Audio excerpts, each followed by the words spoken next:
Whenever we finish a project, we do a lot of soul searching. A lot of reference got kicked around. The Seven Samurai, the Magnificent Seven. We talked very early on about showing off a more human approach to Spartans. We definitely focused on trying to go back to sort of the core of what made Halo CE, the Combat Evolved, the sort of phenomenon that it is. I remember my first time playing Halo, and I was in that first level, and after winding through these technical corridors, fighting aliens, and then I step out into this world, and it just opens up in front of me, and it's beautiful and alien and huge. That was a sort of seminal moment for me, and I think that's part of what we want to capture in Reach.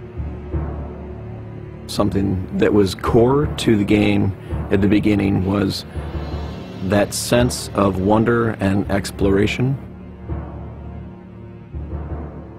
We started with a series of events. We basically set out like, okay, from this date on Reach to this date, we built a military campaign.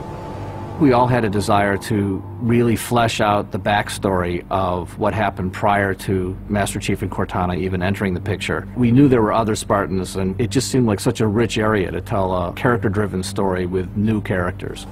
We wanted this team to feel like a Delta Force type team that are usually a smaller number. Why are we not seeing explosives residue? This particular team, Noble Team, they've survived by staying together.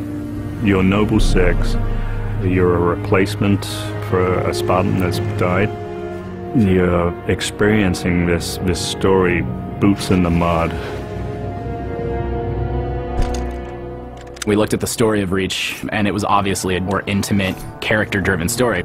We really needed the attention to real-world detail, trying to make these characters' faces really feel like believable. We started everything over from scratch, came up with a whole new rig for how we animate faces and also how we approach like texturing them, modeling them, everything, and just put a lot more time. Difference about a couple million polygons.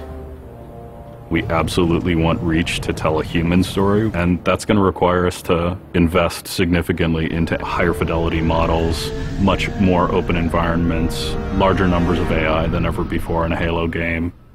To pull off the vision for what we had for this game, we ended up gutting almost every part of the engine, retooling things to make it run faster, to make it run better, it looked better. We had to throw out all of our technical systems. We had to then throw out the content that went with it because that content didn't represent the new bar we were going for.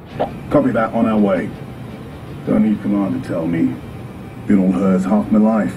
Let's shoot it. We've got a great team of guys, and they could take motion capture and they could make the poses way more dynamic, way more expressive. Those changes bring out the life, they bring out the style of our characters. We had probably 4 times the amount of polygons to play with this time around, which gave us a lot more freedom and creativity in what we wanted to achieve. When you look at total engineers that are actually putting code that are actually affecting this game, I mean, it's massive, 30+ guys. It's crazy. When you shoot a rock face, you'll see sparks, rock chips, dust. In Halo 3, we had a maximum of 100 colliding particles. In Halo Reach, we have thousands. We've got much more customizable Spartans than we've ever had in the past. The number of polygons we can draw at one time has skyrocketed. It's changed the way we build things up close as well as out far. This is where Noble Team arrives, and you're going to work your way down, all the way down these terraces. Big open environments, epic skyboxes. These are things that are quintessential to Halo. Like, we're building a planet that exists 500 years from now. We want to build spaces that you want to explore. We want to put twice as many characters, vehicles, and weapons into that environment. That's going to require massive improvements to the way we handle our artificial intelligence in the game. We now can put so many AI in an encounter that you can put 4 Spartans, the player, 8 Marines against 30-ish Covenant, and that's an actual serious challenge. Bringing the elites back was something that was really a true joy for us because they're such an awesome character to fight. What if the Spartans and the soldiers don't actually understand what the aliens are saying? What's that going to feel like? What if we can get back to having the aliens feel really alien and threatening? The these people and this planet and this story deserve something new and different. Just a different underlying sense of tragedy, heroism. We're rebuilding everything from the ground up.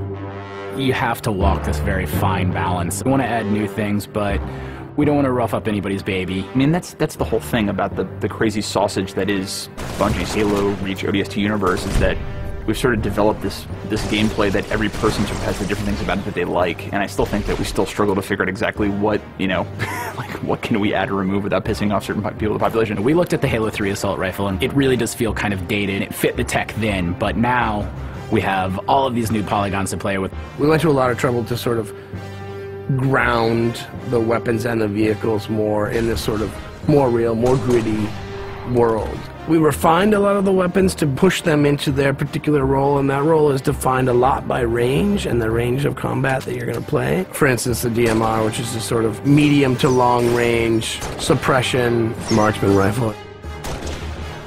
It's going to be a sandbox game. It's not going to be a carefully scripted game where every movement of the AI is controlled by a mission designer. It's much broader than that. It allows the player to deal with encounters in their own specific way. There's definitely going to be offhand grenade throwing. There's definitely going to be vehicles. There's definitely going to be a large number of weapons that are incredibly powerful, incredibly accurate, that allow the player to feel like a badass. Now, if you melee him in the back of the head like you really mean it, you're holding down on the button, and you will launch into this more elaborate animation sequence. It's going to be a very different campaign experience for people overall. We're doing stuff in the campaign that people absolutely won't expect from a Halo game. Bigger battles, brand new cast of characters. An incredibly ambitious game. Every neuron in my head is firing with just reach, reach, reach. We knew from the beginning what the end was going to be. This is the definitive Halo made by the people who created Halo.